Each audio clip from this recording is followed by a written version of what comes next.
So once you start running a campaign, now let's talk about audience selection in a moment. Once you start running a campaign, you've got a couple of ads and you've got, let's say, half a dozen different audiences that you're testing against both of these ads. How long does it take typically, actually let's ask this, how long does it take typically for the algorithm for LinkedIn to start to give you meaningful data? Yeah. And how much do you need to spend as well to get there? Let's get down to the down and dirty. Brilliant question. So anytime you launch a new ad, LinkedIn has to give them enough impressions to get a feel for, does this get clicked on a lot or not very much? And that process usually takes about a day to a day and a half, where LinkedIn basically gives you a ton of impressions, not for free. They'll still charge you for them, but they give you kind of a preferred ranking where they can see how people interact with your ads very quickly. And after that day and a half, where they say, ooh, we gave this ad a relevancy score of 9, it performs extremely well, like 9 out of 10. Then they're going to say, hey, this is our winning ad. We should give it 60 or 70% of all of the impressions. So that's why you will see with 2 ads where one gets 60 or 70% of the impressions and the other one doesn't.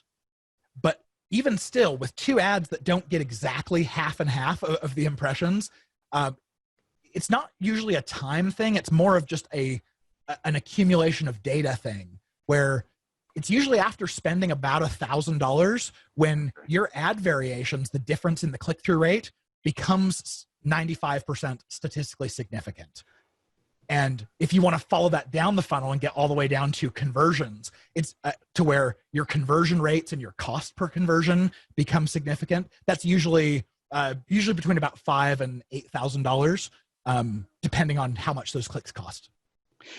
And so we have a day, gosh, I lost my train of thought as I was talking. So we have a day that's it. So after a couple of days, you have, and a couple of $1,000, you've got this statistically significant difference between A and B ads. Yes. Do you pull, let's say A is the winner, will you then pull B and bring in C for the next 2 days to see which wins and constantly iterate that way? It depends on what your goal is. What we find is the ad that gets the higher click-through rate, it doesn't usually correlate to the ad that's going to have the highest conversion rate.